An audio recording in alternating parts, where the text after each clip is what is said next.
Hello and welcome to episode 3 of the Bridge of Love podcast.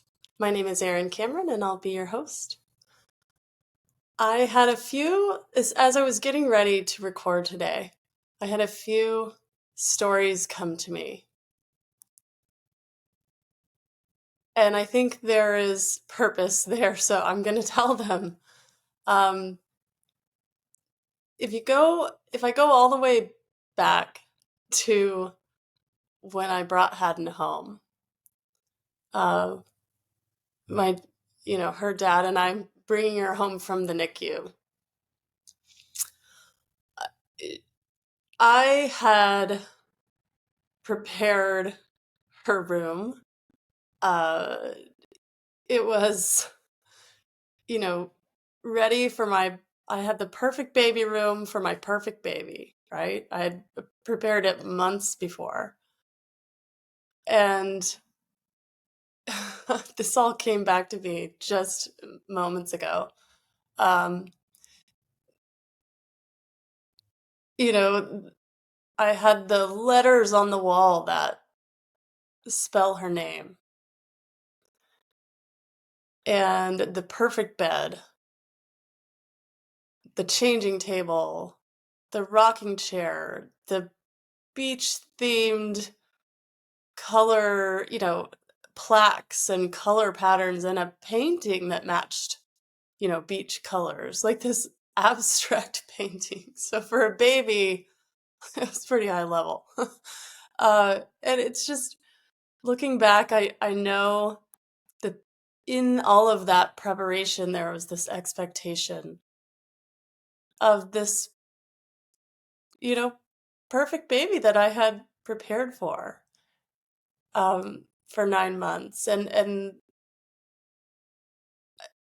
so,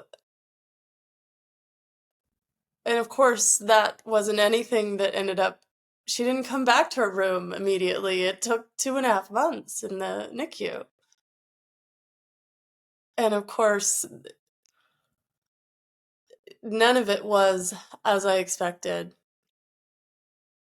And so we bring her home, and for the first time, uh, as we bring her in the doorway, we have her like in the little carrier, in the car seat carrier, right?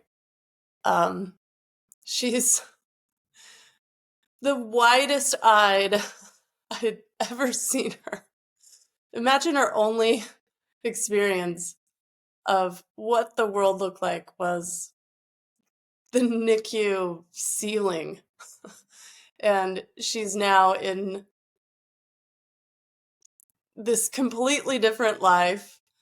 Um, you know, and I just remember the moment we opened the door and we had to go up some stairs into we had like a town home.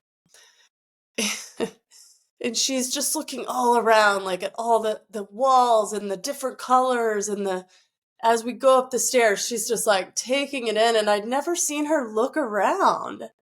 And it was just so interesting, and thinking back, why would she want to look around in the experience of being in the NICU? She probably purposely shut down pretty good, because the only thing that ever came at her were, doctors and nurses and needles and, fear energy and fix you energy. And the craziness of the NICU, I imagine, she just shut down. And she gets home and she's just super excited, like, yes, this is so cool, so much cooler. Um, that was just such an interesting thing to look back on. Um, the difference between her and the NICU, and her as the moment she goes into her house, and that discovery between the life she must have thought existed on Earth in her little bin, with people um, around her 24/7, and, then coming into a home. And I just found it to be really precious.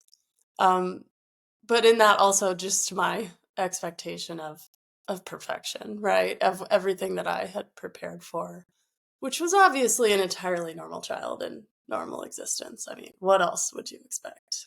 I did everything right.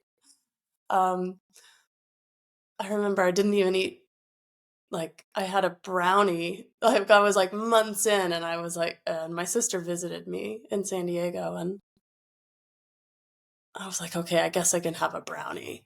Like, guess I can have some junk food. So the other story that came to me was, I mean, days, weeks later, it was really shortly after we got her home. Mind you, I had not slept at this point, probably 2 hours a night max. Um, and I get this phone call from this state agency, and they said, this girl calls and she's like, "Hi, I'm, Susie with the Center for Disabled Children." And I was like, "Nope, click. I don't have a disabled child. Nope, she's a baby. How could you call her a disabled child?" I was completely confused. No idea, right? And obviously, looking back, this agency and this girl were just trying to help.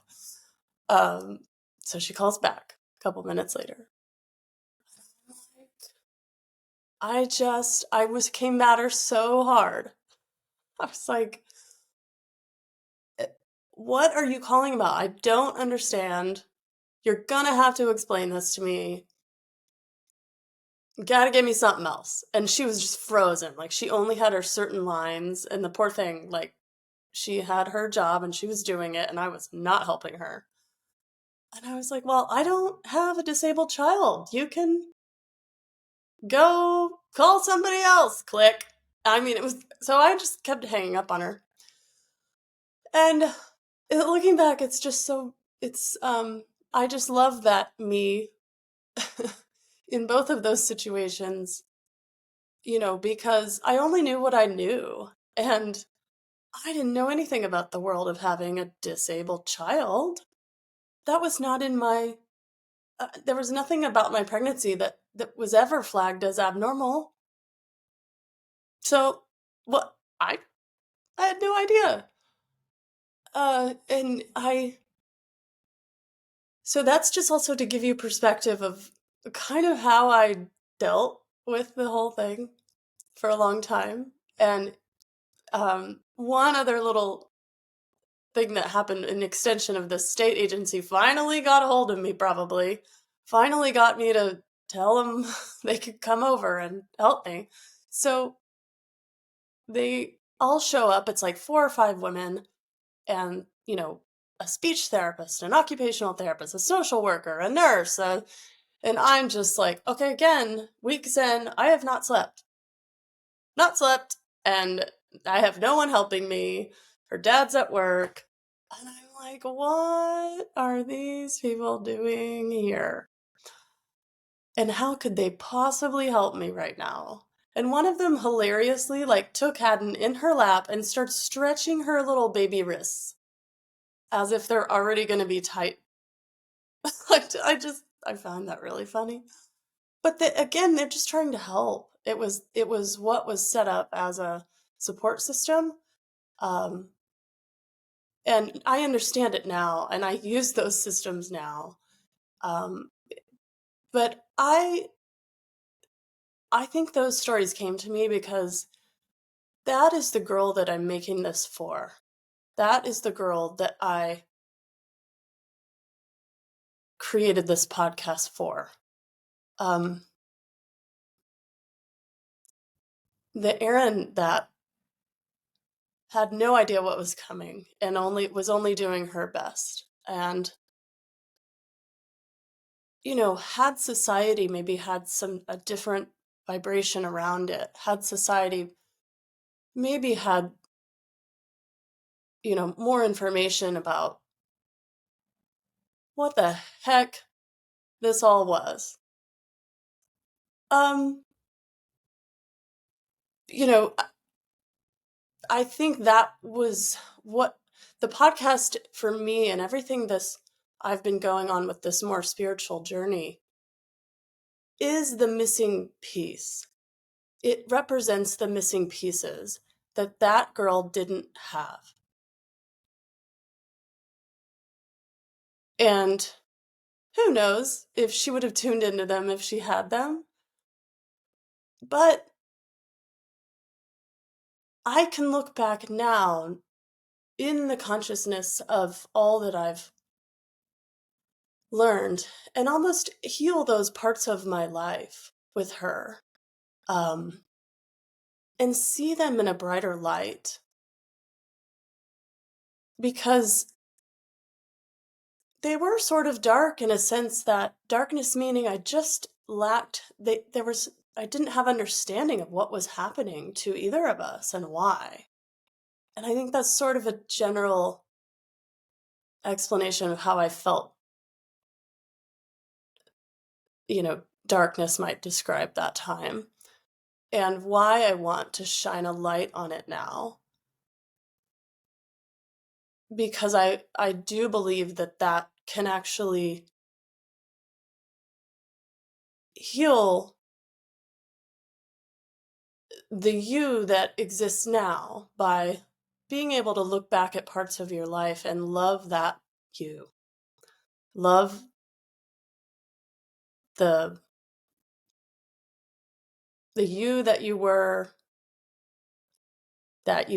only doing the best thing that you knew with the information you had.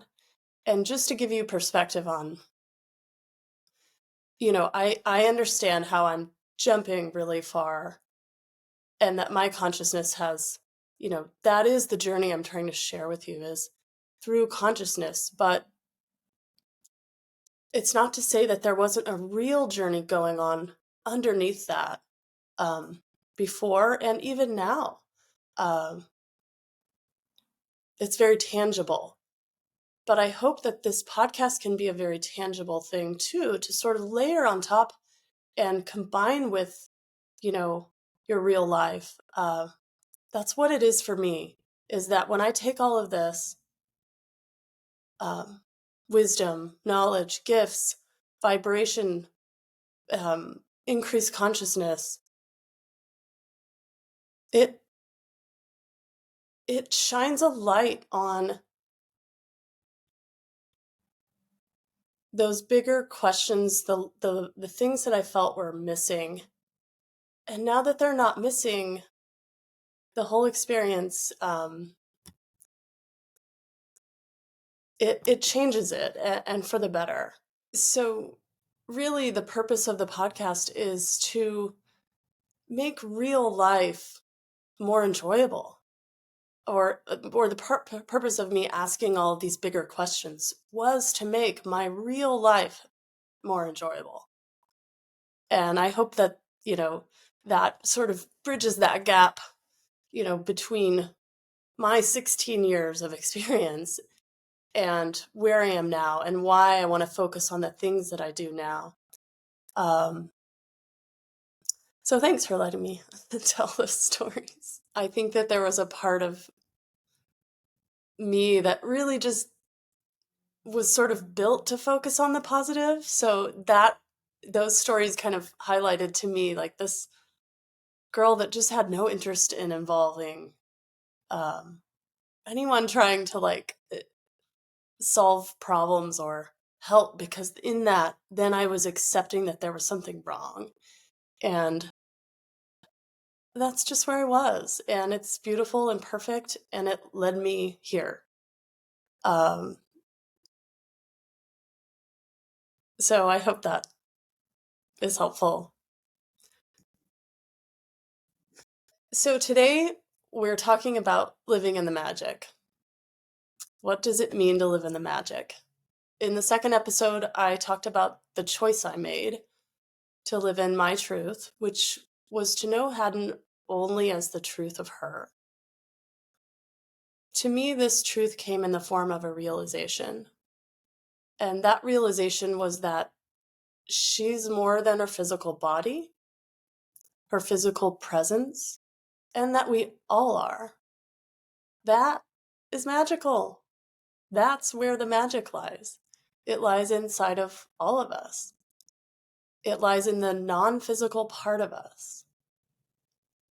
What you can't see with your eyes or detect with your physical senses. But I saw it reflected in her. Being around her feels magical.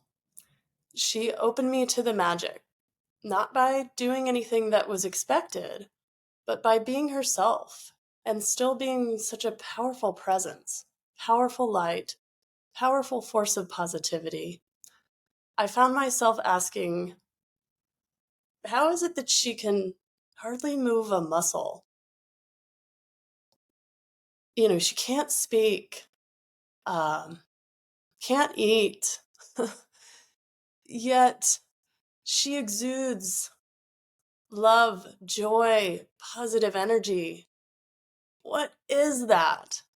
Well, whatever it is, I knew she had it in abundance. I've come to know that as her soul, expressing through her body. She embodies her soul so effortlessly. The higher part of her just comes straight through. There's no filter, nothing she places in the way of it. And that results in such a beautiful, pure expression. So I always wondered, where all of her positive energy came from. It's not like she was out playing soccer like I did as a kid. She wasn't doing any of the things I knew of as a kid that brought me joy.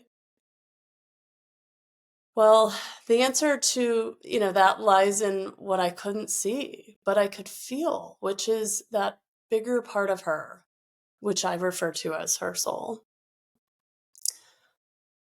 I'm going to share a couple of channeled messages today, which I think generally encompass the vibe of today's episode. The first one's from Haddon, and I got this one on April of last year, so April of 2023. She says, "Hi, Mommy. I am here. I want to bring you places. Places you've never been, but places your soul knows. We won't go there physically. Beautiful places that are possible for humanity. Places where we're all seen for the truth of who we are. And in taking you to these places through your consciousness, we can bring them into reality. These places that I'm bringing you are somewhere you knew existed. They resonate with you because your soul knew and knows and knew the whole time that there was a different way to see everything that was happening to you, to us. There is a world where everything and everyone is aligned to their truth, which is pure love, light, oneness. I can take you with me through these realms of possibilities, bringing awareness, not to what needs fixing, but to what actually is. You can come with me through dimensions of consciousness where there is only love. There is so much more than what you can see with your eyes. You feel it. You even see it in me. Through our love, you see the real me. Let's adventure together and create from this place of pure love.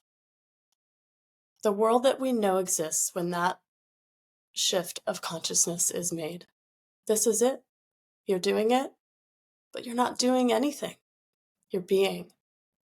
You're just being in the pure love that you are, connecting into your heart where we can play. So, what I'd like to do today is really get to the point of what I see as the bigger picture, bigger purpose for my daughter and other kids like her being here, and why someone on a soul level might choose this path. I want to get this part out there. It's like the chorus of a song, and all the lessons and gifts that I pulled out along the way are the verses. And we will certainly get to those, but it always comes back to this chorus. So if our life is a song, I have found it to be a beautiful one. And this chorus, the chorus is where the melody lies, where you want to sing along, where you remember the words, where you feel in the flow of the song, and where the larger message of the song lies. And for those reasons, the chorus brings people together. And I think that is its power. And also why I want to share this bigger concept sooner than later. So, once I recognized my daughter as more than her physical presence, and once I opened up to what that might mean for her, and as I raised my frequency during the last year and a half through self-care, self-love, meditation, and channeling, even bigger realizations came in. Realizations about what she's actually here to offer, what her true value or purpose is. And that just like all of the rest of us, this value is magnificent. And here I'd like to make some generalizations, only because I believe that Haddon is not the only one who chose this kind of purpose for being here. So in this way, I don't want to set her apart from other people in similar circumstances. But it's also important for you to know that aside from being around her classmates through the years, she encompasses most of my experience with special kids. Not all, but most of my experience. Throughout my life before Haddon, from elementary school all the way through college, I did have a few very impactful experiences with special needs classmates and with that community in general. Looking back, these early experiences ended up being foundational to what I would eventually discover as my own parenting path. And I find them super synchronistic. I regard them as gifts along my journey and still hold them with love in my heart. So, if special kids aren't here to do all the normal things, quote normal, what are they here for? For example, my daughter may not drive a car or go to college or have a family of her own. So what is she here to do and to be? I wanted to explore the answer to this question from the highest perspective. And when I asked myself that question, the answer eventually came in. And that is that they are here to hold a vibration.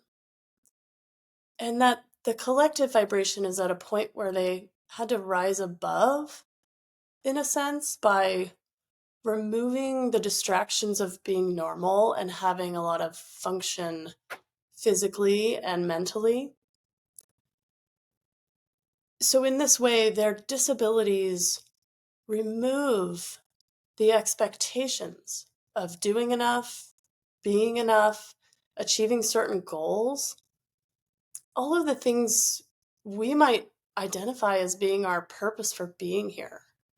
They have created their own path. It is these perceived disabilities that afford them the ability to focus more of their consciousness at a higher level than would otherwise be possible right now on the planet. And I find that to be just amazing that, from a higher level, that disability is actually an ability. That just mind-boggling, and so beautiful. So this consciousness is what they're bringing, this light, this love. They embody it effortlessly.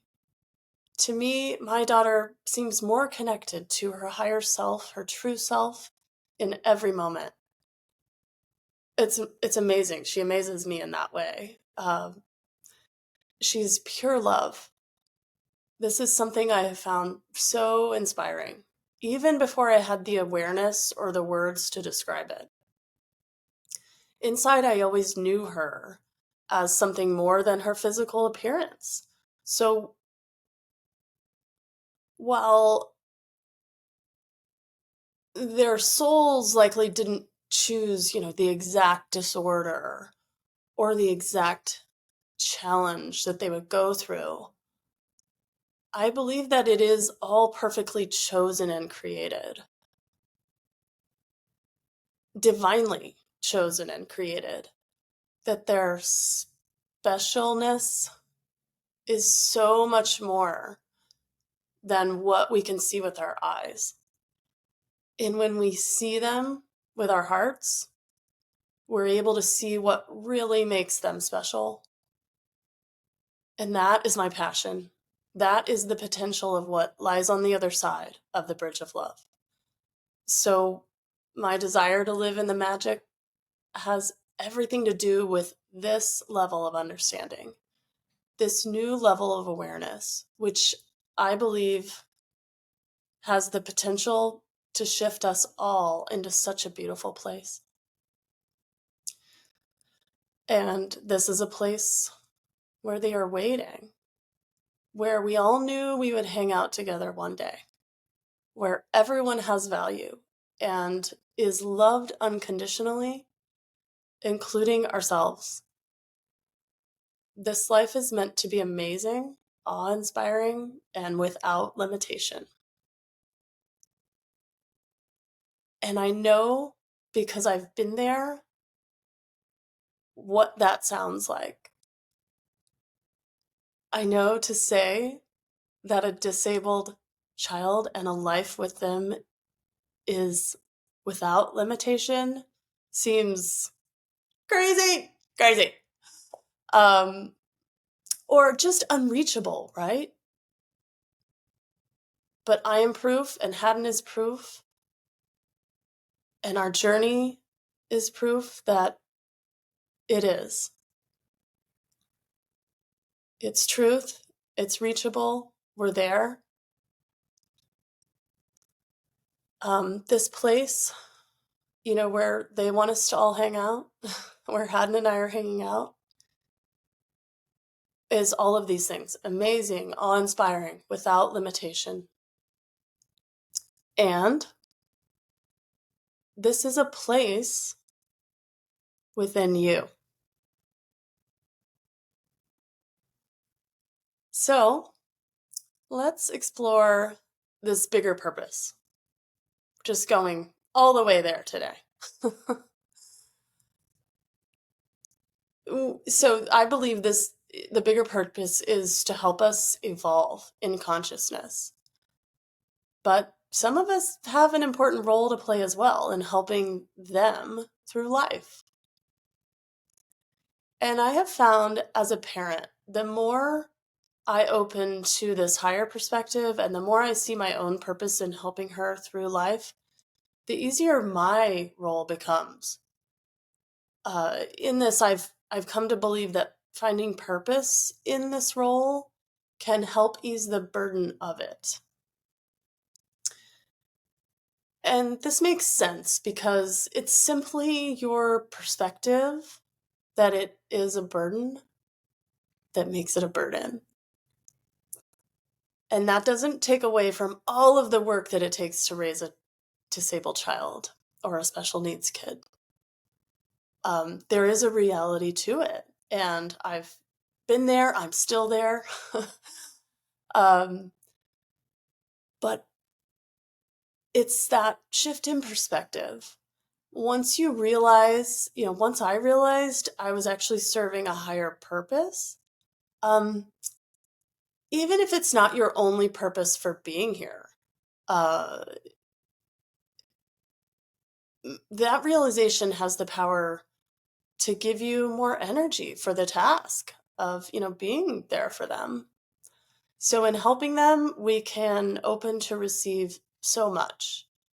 it is what I believe our soul intended when we chose this path. We didn't choose it because we thought the whole thing was going to be miserable, that the whole thing was going to be impossible or overwhelming or, right? That, like, that's not what we chose it for. And now I'd like to kind of go into what channeling has to do with any of this. So let me explain. They're here to show us that, so, they're here to show us that we're all more than our physical being. And they're shining a really bright light on this by uh, not having normal physical or mental abilities, yet they're still here and they're still bringing something. That's how they show us on a human level. We start questioning, well, what is this something that they're bringing? It's consciousness, and they're here to show us that we are all consciousness. We are each a soul. Only a portion of us is in our body. And to be able to source that for myself and go there, that's what channeling has been for me. It's a place where I can feel my own soul connection, a place where I can feel my soul connection to my daughter's soul, my soul connection to my sister's soul. And it's not just my soul's connection, it's my human's connection too. It's all one. We are all of it. We are a human, a soul, God, creator, source, all of that all at once. And that's what they're here to show us. It's, I think about this and it's like, you mean you're not here to show us how to help you or how to make you better? Yes, I do believe in lower dimensions of consciousness. That is one thing you can learn from them. You can learn how to be a better doctor, a better scientist, a better nurse, or caregiver. That is absolutely part of what they're here to teach, and to create these experiences with us. And those are a really important part of the human existence. We're just ready for more. And so, if you want to explore what the more is and how you can find that in yourself, in your kid, or in those you care for, then you're in the right place. Because that's where it's at for me now. And that's what the higher perspective is focused on. That's what channeling showed me. It showed me that bigger truth that I had been searching for. And it found me through my daughter and through my love for her. And my journey toward it started very early in life, with my sister Emily. And now I'm going to read you a channel from Emily from October of 2023. I just really, I think it addresses how she, it made a lot of things make sense to me. Let's just, they all do that. Every single one of them. So Emily says, "Dear sister, feel me here. I am here. I am all around you and one with you. You are so beautiful. You are so loved. Just go out there and be yourself. You. Be your story. Tell your story in your authentic voice. No one else has your story, but so many have something close to it, so they will identify. I am part of you. I am part of your story. I am part of your journey. We are part of each other's journeys. We created the bridge of love. Our love and your knowing of me connected you to me in this dimension. In the years before Haddon was born, she was preparing you. You were preparing you. We were preparing you to open to higher realms, to open beyond your physical senses. You had that connection much earlier than you know. True. These moments before she was born are an important part of your story. Our experiences laid the groundwork for you channeling Haddon.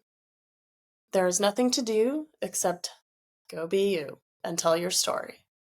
And yes, most of the purpose is in your life experience with Haddon.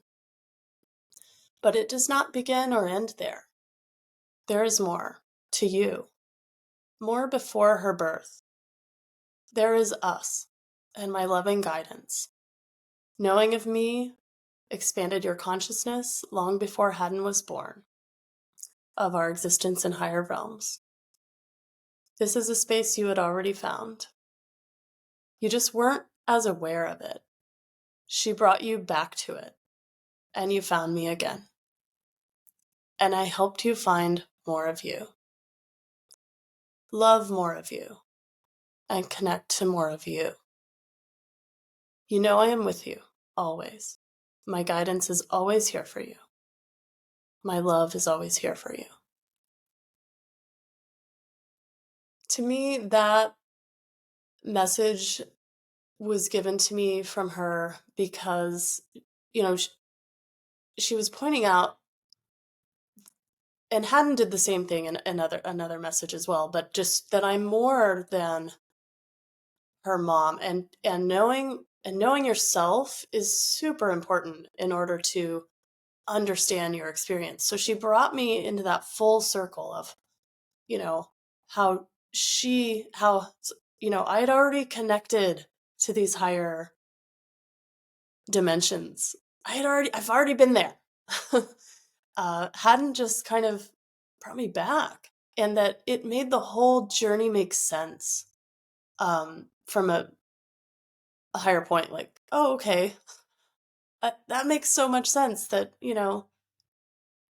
it made Emily make sense to me. Like her role in my connecting to Haddon and to myself. And because for a while I was like, okay, yeah, but I wish you were still here as my sister. But she kept saying, I'm here guiding you from this side. This is my role. And it's, um, why I'm here is to help you. And so that channel was, I just love how she connected it. And they're both just, she and Haddon are so supportive and affirming that I'm on the right path. They have been through this whole thing when I channel them. So yeah, just really, they're both so supportive. And this really is a journey. It kind of illustrates how there were moments when I woke up and connected to Emily, for example, and then just sort of went on about my normal life until another waking up moment came along, like Haddon coming into my dream. and it's all perfect, and it led me here. And I feel so blessed to be able to connect to both of them in channel and receive these messages. I hope that you enjoyed today's episode, and I welcome you onto the bridge of love, into our world where we are living a very real life, but where when we let magic in, the real stuff gets lighter. It becomes something to appreciate, and where eventually even real life becomes magical. So back to the analogy of the song, which I don't know if it's a perfect analogy, but I like it. I think today we were able to write the chorus, and future episodes will each cover a different verse. And that way you don't have to get all the way to the end of the song before you learn the melody, before you feel the flow, and before you're able to sing along. Thank you for joining me today. It is so very much my joy to share all of this with you. And I'm sending you so much love. Until next time, take care.